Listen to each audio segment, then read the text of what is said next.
ಎಲ್ಲರಿಗೂ ನಮಸ್ಕಾರ. ನಾನು ನಿಮ್ಮ ರಾಮಚಂದ್ರ. ಕನ್ನಡ ಮಿತ್ರ ಯೂಟ್ಯೂಬ್ ಚಾನಲ್ಗೆ ತಮಗೆಲ್ಲರಿಗೂ ಸ್ವಾಗತ. ಪ್ರೀತಿಯ 10ನೇ ತರಗತಿ ಮಕ್ಕಳ, ಈ ವಿಡಿಯೋದಲ್ಲಿ ದರಾ ಬೇಂದ್ರೆಯವರು ರಚಿಸಿರುವ ಹಕ್ಕಿ ಹಾರುತ್ತಿದೆ ನೋಡಿದಿರಾ ಎಂಬ ಪದ್ಯದ ಸರಳ ಸಾರಾಂಶವನ್ನು ನಾನು ಇಲ್ಲಿ ನೀಡಲಿದ್ದೇನೆ. ಇದುವರೆಗೂ ಯಾರಾದರೂ ಸಬ್ಸ್ಕ್ರೈಬ್ ಮಾಡ್ಕೊಂಡಿಲ್ಲ ಅಂದರೆ ಚಾನಲನ್ನು ಸಬ್ಸ್ಕ್ರೈಬ್ ಮಾಡ್ಕೊಳ್ಳಿ, ಹಾಗೆ ನಿಮ್ಮ ಸ್ನೇಹಿತರೊಂದಿಗೆ ಹಂಚಿಕೊಳ್ಳಿ ಮತ್ತು ವಿಡಿಯೋಗೆ ಒಂದು ಲೈಕನ್ನು ಮಾಡಿ ಅಂತ ಹೇಳ್ತಾ ವಿಡಿಯೋವನ್ನು ಪ್ರಾರಂಭ ಮಾಡೋಣ ಬನ್ನಿ. ಡಾಕ್ಟರ್ ದರಾ ಬೇಂದ್ರೆಯವರು ರಚಿಸಿರುವ ಹಕ್ಕಿ ಹಾರುತ್ತಿದೆ ನೋಡಿದರ ಕವಿತೆಯು ಕೇವಲ ಹಕ್ಕಿಯ ಹಾರಾಟದ ವಿವಿಧ ರೀತಿ ನೀತಿಗಳನ್ನು ಭವ್ಯವಾಗಿ ವರ್ಣಿಸುವುದಿಲ್ಲ. ಹಕ್ಕಿ ಎಂಬುದು ಇಲ್ಲಿ ಒಂದು ರೂಪಕವಾಗಿದೆ. ಕಾಲವೆಂಬ ಹಕ್ಕಿ ಹೇಗೆ ಹಾರುವುದೆಂಬುದನ್ನು ವರ್ಣಿಸುವುದರ ಮೂಲಕ ಕವಿಯು ಕಾಲವನ್ನು ಮಾನವನು ಎಷ್ಟರ ಮಟ್ಟಿಗೆ ಸದುಪಯೋಗ ಪಡಿಸಿಕೊಳ್ಳಬೇಕೆಂಬುದರ ಕಡೆಗೆ ಓದುಗರ ಗಮನವನ್ನು ಸೆಳೆಯುತ್ತಾರೆ. ಪ್ರಪಂಚದ ಬದುಕಿನಲ್ಲಿ ಮಾನವನು ಕಾಲವನ್ನು ಎಷ್ಟರ ಮಟ್ಟಿಗೆ ದುರುಪಯೋಗಪಡಿಸಿಕೊಂಡನೆಂಬುದರ ಕಡೆಗೂ ಈ ಕವಿತೆಯು ಸೂಕ್ಷ್ಮವಾಗಿ ಬೆಳಕನ್ನು ಚೆಲ್ಲುತ್ತದೆ. ಅಲ್ಲದೆ ಮಾನವನ ಯಾವ ಶಕ್ತಿಯೂ ಈ ಕಾಲವೆಂಬ ಪಕ್ಷಿಯನ್ನು ಬಂಧಿಸಿಡಲಾಗದೆಂಬ ವಾಸ್ತವ ಸತ್ಯವನ್ನು ಬೇಂದ್ರೆಯವರು ಮನವರಿಕೆ ಮಾಡಿಕೊಡುವ ವಿಧಾನ ತುಂಬ ಚೆನ್ನಾಗಿದೆ. ಯಾರ ಹಿಡಿತಕ್ಕೂ ದೊರಕದಿರುವ ಈ ಕಾಲವೆಂಬ ಪಕ್ಷಿ ಪ್ರಪಂಚದ ಕೋಟಿ ಕೋಟಿ ಜೀವರಾಶಿಗಳ ಮೇಲೆ ಹಿಡಿತ ಸಾಧಿಸಿರುವುದನ್ನು ಗಮನಿಸುವ ಕವಿ ಅದಕ್ಕೆ ತಕ್ಕ ವಿರಾಟ್ ರೂಪವನ್ನು ಇಲ್ಲಿ ಕಲ್ಪಿಸಿರುವುದು ತುಂಬ ಅರ್ಥಪೂರ್ಣವಾಗಿದೆ. ಆದರೆ ಇಂತಹ ಕಾಲದ ಪ್ರಭಾವವನ್ನೇ ಗಮನಿಸಿದ ಮನುಷ್ಯ ಉದಾಸೀನನಾಗಿ ಬಾಳುವುದನ್ನು ಕವಿಯು ಗುರುತಿಸಿ ಹಕ್ಕಿ ಹಾರುತ್ತಿದೆ ನೋಡಿದಿರಾ ಎಂದು ಪ್ರಶ್ನಿಸುವ ರೀತಿ ತುಂಬ ನಾಟಕೀಯವಾಗಿದೆ. ಕವಿತೆಯ ಆರಂಭದಲ್ಲಿ ಪ್ರತಿನಿತ್ಯ ರಾತ್ರಿಯು ಕಳೆದ ಮೇಲೆ ಬೆಳಗಿದಾಕ್ಷಣ ಮೇಲಿನಿಂದ ಕೆಳಗೆ, ಕೆಳಗಿನಿಂದ ಮೇಲೆ ಆಕಾಶದಲ್ಲಿ ಒಂದೇ ಸಮನೆ ನಿರಾತಂಕವಾಗಿ ಸುತ್ತುವ ಪಕ್ಷಿಗಳ ವಿವಿಧ ವಿನ್ಯಾಸಗಳನ್ನು ನೋಡಿ ಆನಂದಿಸುವ ಸ್ವಭಾವವನ್ನು ಬೆಳೆಸಿಕೊಂಡಿದ್ದೀರಾ ಎಂದು ಕವಿಯು ಸಹೃದಯವರನ್ನು ಪ್ರಶ್ನಿಸುತ್ತಾರೆ. ಮನುಷ್ಯ ನಿದ್ರಾವಸ್ಥೆಯನ್ನು ಮೀರಿ ತನ್ನ ರೆಪ್ಪೆಗಳನ್ನು ತೆರೆಯುವ ಮೊದಲೇ ಹಕ್ಕಿಗಳು ಚಟುವಟಿಕೆಯಿಂದ ಉಲ್ಲಾಸದಿಂದ ಹಾರಾಡುವುದನ್ನು ನೋಡಿದ್ದೀರಾ ಎಂದು ಕವಿ ಪ್ರಶ್ನಿಸುತ್ತಾರೆ. ಕವಿಯು ಸಾಮಾನ್ಯ ಪಕ್ಷಿಯ ಉತ್ಸಾಹವನ್ನು ಕವಿತೆಯ ಆರಂಭದಲ್ಲಿ ಸೂಚಿಸಿಯಾದ ಮೇಲೆ ಕಾಲವೆಂಬ ಪಕ್ಷಿಯ ಭೌತಿಕ ವರ್ಣನೆಯನ್ನು ಮಾಡುತ್ತಾರೆ.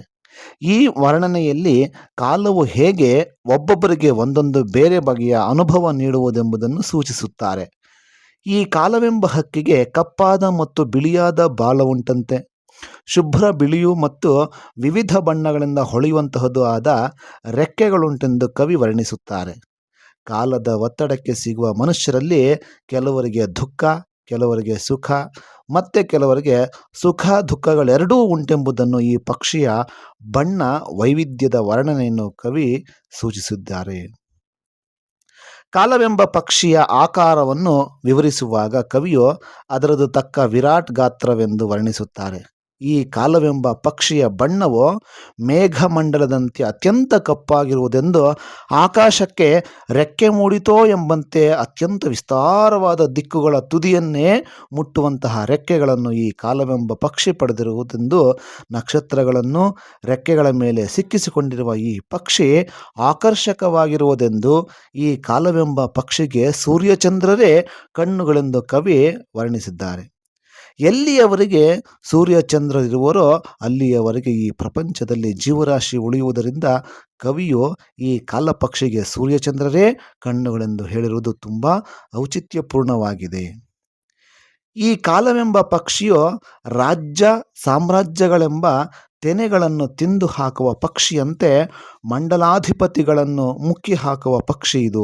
ಎಷ್ಟೋ ಖಂಡಗಳನ್ನು ಮುಳುಗಿಸಿಬಿಟ್ಟಿರುವ ಹಕ್ಕಿ ಇದು. ಯಾರು ತಾವೇ ಸಾರ್ವಭೌಮರೆಂದು ಮೆರೆಯುತ್ತಿದ್ದರೋ ಅಂತಹವರ ನೆತ್ತಿಯನ್ನು ಕುಕ್ಕಿ ಅವರ ದುರಹಂಕಾರಕ್ಕೆ ಕೊನೆ ಹಾಡಿದ ಪಕ್ಷಿ ಇದು. ಪ್ರಪಂಚದ ಇತಿಹಾಸವನ್ನು ನೋಡಿದರೆ ಈ ಪ್ರಪಂಚದಲ್ಲಿ ಎಲ್ಲರ ಸಾಮರ್ಥ್ಯವನ್ನು ಕೊನೆಗಾಣಿಸುವ ವಸ್ತುವೆಂದರೆ ಕಾಲ ಎಂಬುದಾಗಿ ವಿದಿತವಾಗುತ್ತದೆ. ಇಂತಹ ಯಮಸದೃಶ್ಯವಾದ ಪಕ್ಷಿಯು ನಮ್ಮ ಮೇಲೆ ಹಾರುತ್ತಿದ್ದರೂ ಅದನ್ನು ಗಮನಿಸದೆ ಸ್ವಚ್ಛಂದವಾಗಿ ವಿಹರಿಸುವುದು ತರವಲ್ಲವೆಂಬ ಸೂಚನೆ ಇಲ್ಲಿದೆ. ಕವನದ ಆರಂಭದಲ್ಲಿ ಹಕ್ಕಿ ಕೇವಲ ಕಾಲ ಅಥವಾ ಸಮಯವನ್ನು ಸಂಕೇತಿಸಿದರೆ, ಕವನ ಬೆಳೆದಂತೆ ಕಾಲವು ಮೃತ್ಯು ಅಥವಾ ಸಾವನ್ನು ಪ್ರತಿನಿಧಿಸುತ್ತದೆ. ಕಾಲವೆಂಬುದು ಯಾವಾಗಲೂ ಎಲ್ಲರಿಗೂ ಹಾನಿಯುಂಟು ಮಾಡುವುದಂತಹದ್ದಲ್ಲ. ಎಷ್ಟೋ ಕಡೆಗಳಲ್ಲಿ ಕೆಟ್ಟ ಯುಗವೊಂದು ನಡೆಯುತ್ತಿರುವಾಗ ಕಾಲವು ದುಷ್ಟ ವ್ಯಕ್ತಿಗಳನ್ನು ನಾಶಗೊಳಿಸಿ ಹೊಸ ಯುಗವೆಂಬ ಭಾಗ್ಯವನ್ನುಂಟು ಮಾಡಿರುವುದುಂಟು. ಈ ಕಾಲವೆಂಬ ಪಕ್ಷಿಯು ಹಾರುವಾಗ ಬೀಸುವ ಗಾಳಿಯಿಂದ ಜನರನ್ನು ಚೇತನಗೊಳಿಸಿರುವುದುಂಟು. ಹೊಸ ಕಾಲದ ಮಕ್ಕಳನ್ನು ಹರಿಸಿರುವುದುಂಟೆಂದು ಕವಿ ಹೇಳಿದ್ದಾರೆ. ಈ ಕಾಲ ಪಕ್ಷಿಯು ಸ್ವಚ್ಛಂದವಾಗಿ ತನಗೆ ಎಲ್ಲಿ ಬೇಕೆನಿಸುವುದು ಅಲ್ಲಿಗೆ ಹಾರಬಲ್ಲ ಪಕ್ಷಿಯಾಗಿದೆ.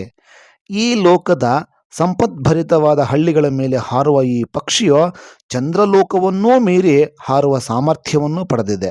ಇದು ಮಂಗಳ ಲೋಕದ ಅಂಗಳದಲ್ಲಿ ವಿಹರಿಸಬಲ್ಲದು.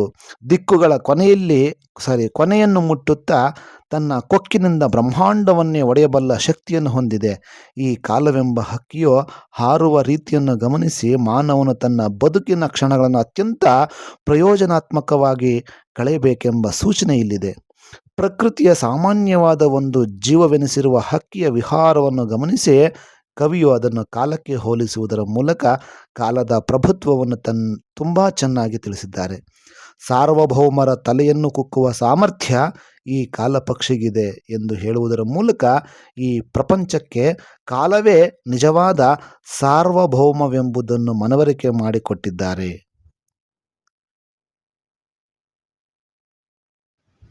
ವಿಡಿಯೋವನ್ನು ಕೊನೆಯವರೆಗೂ ನೋಡಿದ್ದಕ್ಕಾಗಿ ಧನ್ಯವಾದಗಳು. ಇಷ್ಟವಾದಲ್ಲಿ ನಿಮ್ಮ ಸ್ನೇಹಿತರಿಗೆ ಹಂಚಿಕೊಳ್ಳಿ ಮತ್ತು ಒಂದು ಲೈಕನ್ನು ಮಾಡೋದನ್ನು ಮರಿಬೇಡಿ. ಮತ್ತೊಂದು ಇದೇ ರೀತಿಯ ವಿಡಿಯೋವನ್ನು ನಿಮ್ಮ ಮುಂದೆ ತರುತ್ತೇನೆ. ಅಲ್ಲಿವರೆಗೂ ನಮಸ್ಕಾರ, ಧನ್ಯವಾದಗಳು.